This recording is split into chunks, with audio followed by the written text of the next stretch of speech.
V1입니다.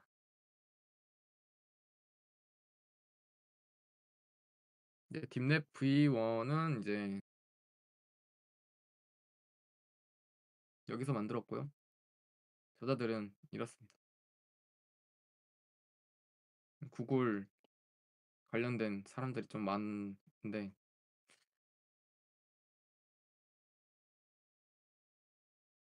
이거는 저는 아직. 그 네, 마지막에 CRF를 포함시킨 게 주요한 프로포절이라고 보면 될까요? 네 맞아요. CRF를 썼다라는 게 좀 더 그런 것. 근데 좀 다른 게 있어요. 또 하나 더 있어요.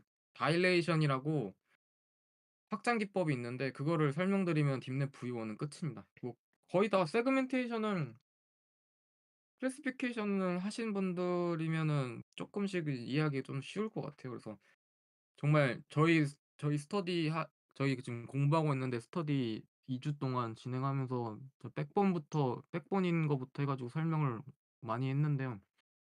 뭐 백본을 그러니까 이미지 클래시피케이션, 그러니까 컴퓨터 비전의 근간이 되는 논문들을 꼭 보시면 좋을 것 같다는 생각이 좀 많이 들었던 것 같아요. 그게 왜냐면은 상우님도 뭐 계속 강조하시지만은 이 논문이 나오면 이 논문에 반대되는 논문이 좀 반대된 또 논문이 나와가지고 점점 깊이감을 쌓는 그런 논문들이 계속 생기는 거죠. 이 기법이 괜찮네 해가지고 스키 커넥션을 쓰게 되고, 아니면은 인셉션 같은 경우는 그 인셉션 모드화하는 부분들을 이제 가져와가지고 그 인셉션 모드화를 뭐 좀 뭐 콤보 필터 커널 값을 좀 바꿔가지고 사용한다거나, 아니면 그 커널을 몇 개를 더, 그러니까 인셉션 모드를 더 몇 개를 더 쓰거나 이런 식으로 이제 작용이 되는데, 그런 것들이 아무것도 모르는 상태에서 나 뭐 이런 모델 썼어라고 하면은 그게 좀 업을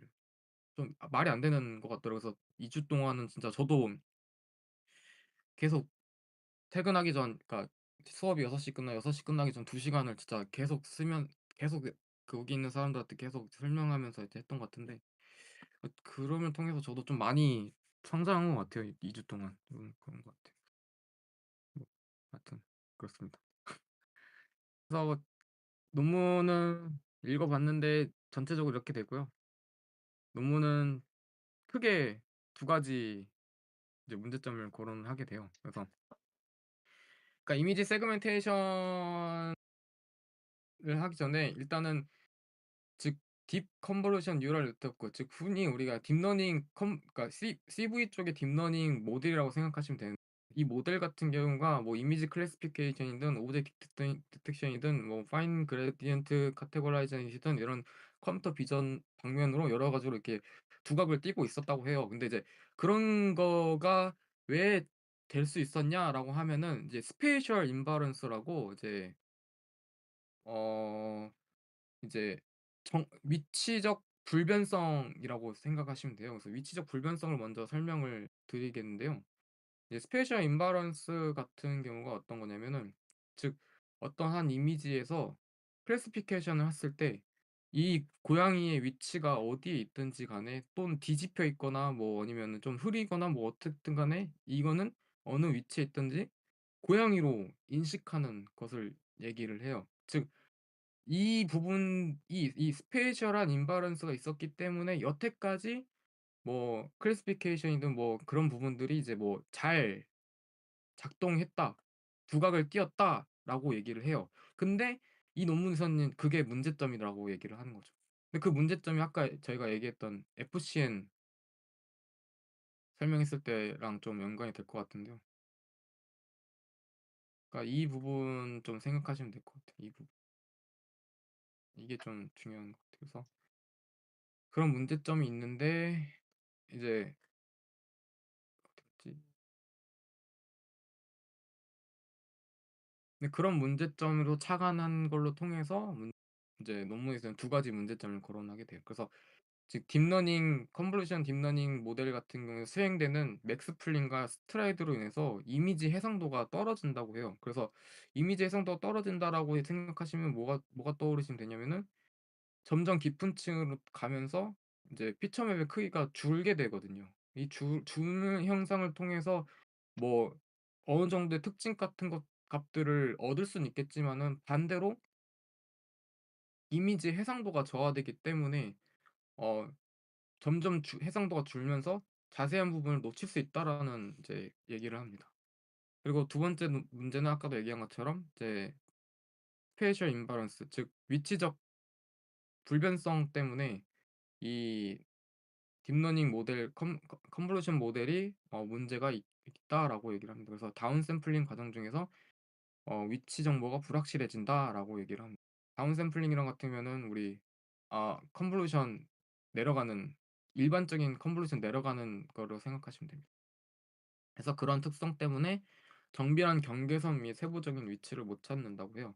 그래서 논문의 저자는 두 가지 방법을 얘기를 합니다. 첫 번째가 이제 아트러스 컨볼루션, 우리 흔히 이제 다일레이션 컨볼루션이라고 얘기를 하는데 딥랩 V1에서는 다일레이션 컨볼루션이라고 합니다. 근데 딥랩 V2, V3, V3 플러스에서는 아트러스 컨볼루션이라고 명칭을 변경돼서 사용하기 때문에 아트러스 컨볼루션이다 그러면은 다일레이션 컨볼루션, 다일레이션 컨볼루션이다 그러면 아트러스 컨볼루션이라고 생각하시면 되겠습니다. 그래서 오늘은 다일레이션 컨볼루션을 주로 설명을 드릴 겁니다. 그래서 그거를 통해서 딥랩 V2, V3, V3 플러스까지 이 다일레이션 적용을 이제 진행하게 되는데요.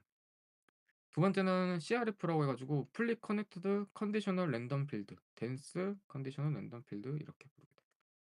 그래서 아트러스 컨볼루션, 다일레이션 컨볼루션을 먼저 설명드리면은 아까 처음에 얘기한 것처럼 이제 다운 샘플링, 즉 일반적인 컨볼루션, 딥 뉴럴 컨볼루션 네트워크를 하게 되면은 점점 깊은 층으로 가게 되면은 맥스플링과 스트라이드 여러 번의 맥스플링과 스트라이드에서 점점 가면 갈수록 이미지 해상도가 저하되는 문제점을 일으킨다고 해요. 그래서 그 문제점들을 해결하기 위해서 좀 더 넓은 기존에 있던 립세티브 필드 작은 3 곱하기 3의 립세티브 필드만 사용하는 게 아니라 좀 더 큰 립세티브 필드를 사용을 해서 어 이제 뭐야 그 다운 샘플링 하는 방법들을 얘기를 합니다. 그래서 좀 이미지 같은 경우는 이거를 생각하시면 되는데요. 기존에 이제 3 곱하기 3 커널을 이제 레이트를 2로 다일레이션 레이트를 2로 줬을 때 이런 식으로 크게 5 곱하기 5로 확장되는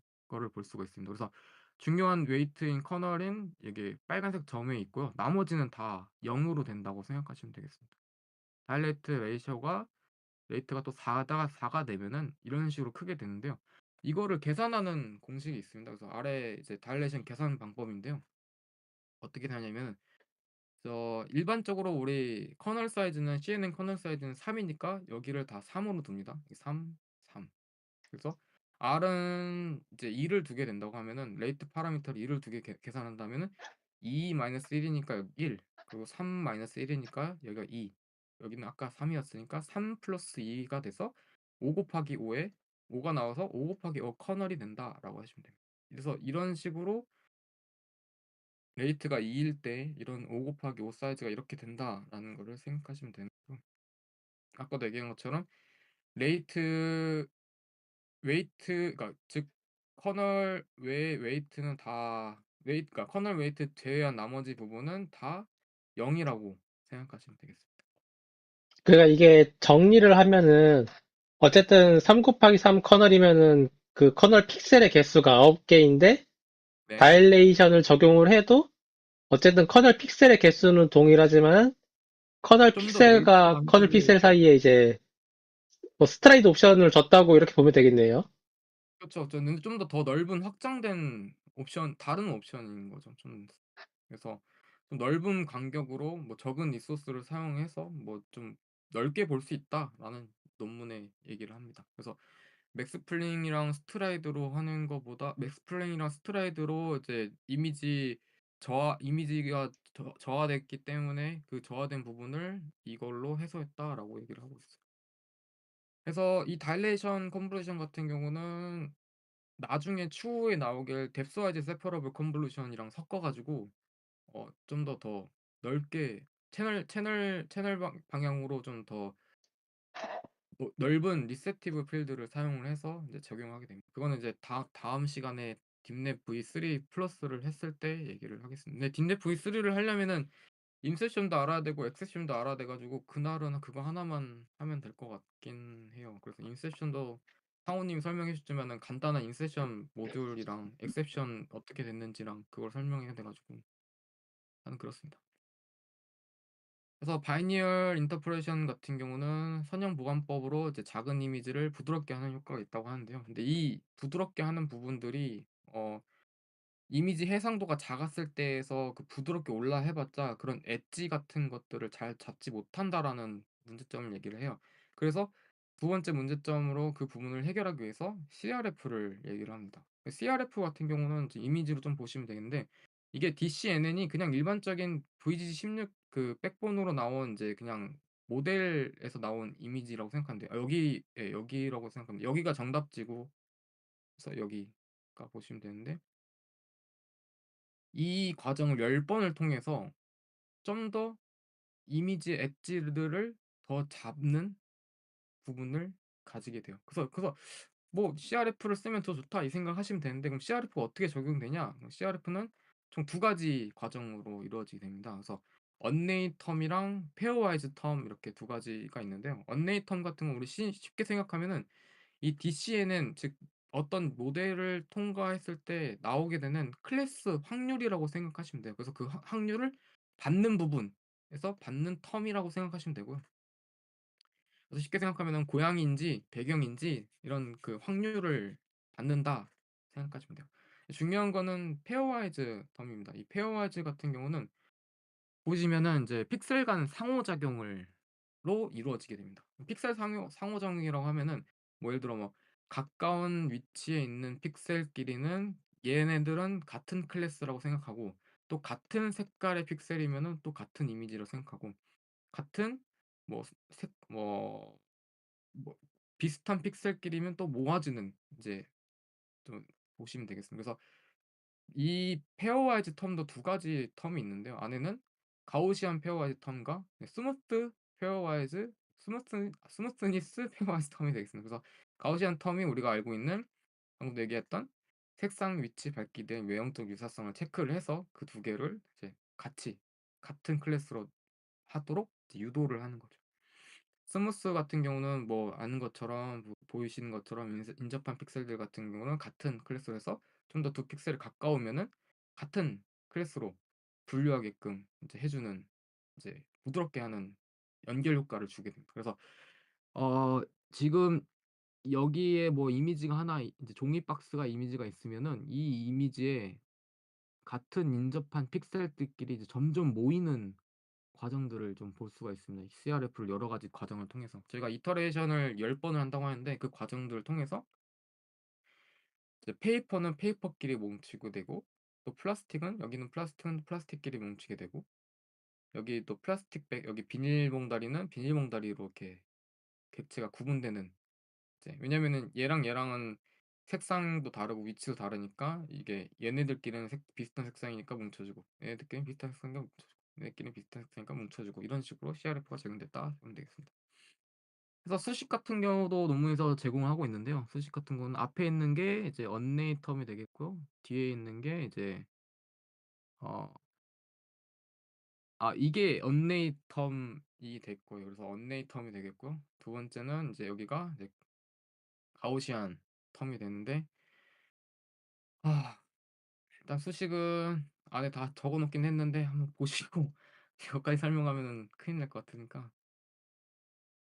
그래서 딥랩 V1 같은 경우는 이런 식으로 작용 처음에 인풋이 들어가면은 인제 우리가 흔한 이제 일반적인 이제 딥러닝 모델 컨볼루션 모델이 들어가고 그 모델을 통해서 스코어 맵, 코어스 스코어 맵이라고 거친 이제 확률 값으로 생각하면 클래스 확률 값이라고 생각하시면 돼요. 뭐 고양이인지 배경인지 아니면 사람인지 맵을 받고요.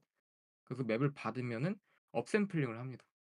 업샘플링을 하고 그 후에 이제 CRF가 적용돼서 이런 엣지가 있는 인제 과정이라고 하는데요. 이 그 과정이 네. 질문이 하나 있어요. 그 CRF 돌릴 때 네. 그 라벨 데이터 들어가야 되는 거 아니에요? 라벨 데이터가 들어간다 이게 뭔 말이죠? 이거 그러니까 자연어 처리에서 사용되는 CRF랑 이미지 처리에서 사용되는 CRF가 살짝 다르긴 하거든요. 근데 여기서 클래스별로 CRF를 하는 거니까. 그러니까 그거에 CRF를 돌릴 때 자연어 쪽에서 CRF를 돌린다고 하면은 라벨 데이터가 같이 들어가서 CRF 로스랑 예측 값이 같이 나와요. 두 개가 나와야 돼요. 여기는 좀 후속 처리인 게 많았. 제 느낌 후속 처리가 좀 다 여기였던 것 같아요.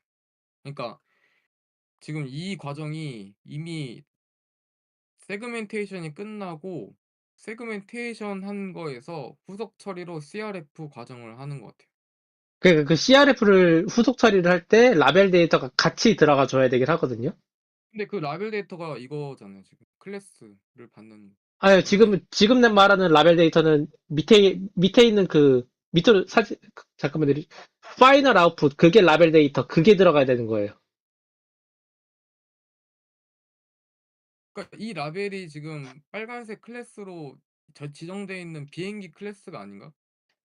아, 그걸로 치면 예, 그걸로 치면 맞아요. 예. 그러니까 저는 그렇게 이해하고 있긴 한데, 근데 이게 코드적으로는 진짜 이게 이해가 안 되긴 하네. 이건 제가 한번 더 볼게요. 이거는 상호님 얘기한 부분이랑 제가 얘기한 부분이랑 이게 지금 혼동이 돼가지고 일단은 그 부분은 제가 좀 확인을 하겠습니다. 그래서 그러니까 지금 상호님 얘기하는 거는 자연어에서는 CRF 과정이, 그러니까 이발루에이션 과정이 있다는 거죠. 아, 그거 아, 조금 이따 다시 제가 설명할게요. 그거는. 네네. 그렇게 그걸로 해서 하는 게 나을 것 같네요. 하여튼 중요한 거는 다일레이션 컨볼루션과 CRF를 썼다라고 생각하시면 되고요. 그래서 결과를 좀 보여드리면은 저는 좀 만족스럽지 못했지만은 한번 보시면 좋을 것 같습니다. 이건 한 10에포크씩 끊었는데 그 정답지랑 10의 프리딕트를 10에포크씩 이제 뽑는 방법을 써서 했는데요. 이게 50대 50에포크 때 뽑은 거고 이게 150대 뽑은 거고요. 그리고 150 이게 200대 뽑은 겁니다. 많이 처참하죠. 그리고 매트릭스는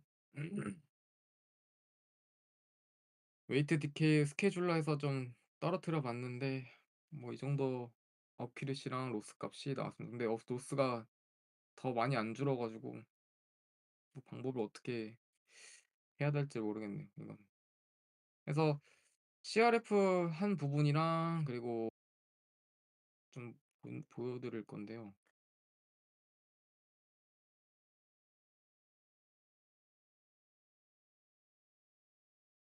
이제 이게 오리지널 원본 이미지예요.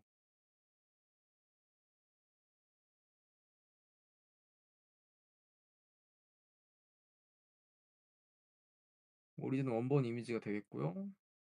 그리고 이게 정답지가 되겠습니다. 네, 정답지가 되겠고 이게 CRF를 한 과정입니다. 그레이스케일로 나오긴 했는데 어쨌든 좀 CRF를 돌려본 거에 좀 의의를 두는 걸로 좀 만족을 했었는데요. 보시면은 뭐 클래스가 뭐 잘 처리되는 거는 아니었긴 했어요. 보시면은 뭐 자동차도 잘 안 나왔고 뭐 상훈이 얘기한 것처럼 뭐 이런 연보라 부분을 뭐 했겠지만은 여기가 솔직히 이것도 중요한 거잖아요. 여기 사람도 중요한 건데 그런 클래스가 안 나왔는데 이 CRF를 통해서 뭘 얻을 수 있냐면 이런 나무 같은 이 엣지 부분들이 좀 잘 나왔다라는 거기에 좀 의의를 두고 딥랩 V1을 좀 마무리를 지었었는데요. 그래서 좀 이런 부분들이 CRF 과정이지 않을까라고 좀 이해하면서 좀 끝냈던 프로젝트 뭐 논문 리뷰였던 것 같아요. 네, 일단 뭐 그렇습니다. 있잖아요. 그 CRF 네네. 코드 잠깐 보여주실 수 있어요? 그 부분만. 네,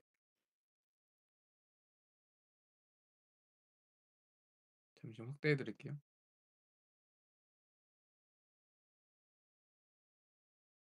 해서 뭐 주석을 달긴 했는데 이게 이제 반복할 CRF 반복할 횟수고요. 이제 나머지는 이제 가우시안 페어와이상이 됐고 아까 얘기했던 위치 필터의 위치 차이의 표준 편차 또는 또 필터의 가중치 또 필터에서 위치 차이에 대한 표준 편차 뭐 이렇게 해서 이 과정을 통해서 나오게 됩니다. 그래서 일단은 일본인 분이 작성하신 댄스 CRF를 가져와서 사용했고요. 그래서 메인에서 이거를 파라미터를 받아 가지고 돌리게 돼 있습니다.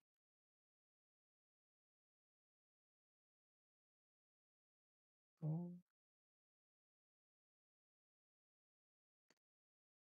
일단은 모드 어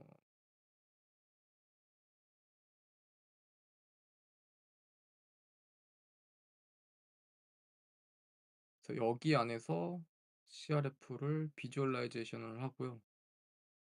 근데 후처리로 사용하기 때문에 어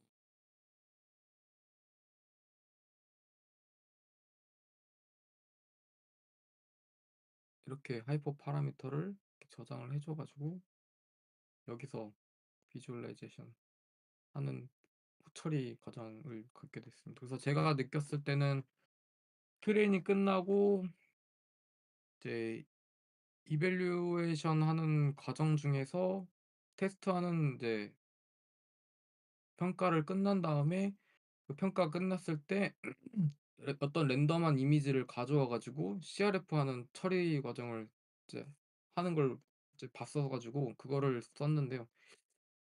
저는 왠지 이게 맞는 방법인가 아닌가 좀 고민도 되기는 하네요. 좀 이걸 통해서 MIOU 값도 나오는 그러니까 이 후처리 과정을 해서 MIOU 값도 나오는 것도 있긴 한데 일단은 상우님이 얘기하시는 그 NLP의 CRF는 어떻게 하는지 좀 알려주시면은 제가 이거 한 작성하는 데 좀 도움이 되지 않을까 좀 싶긴 합니다.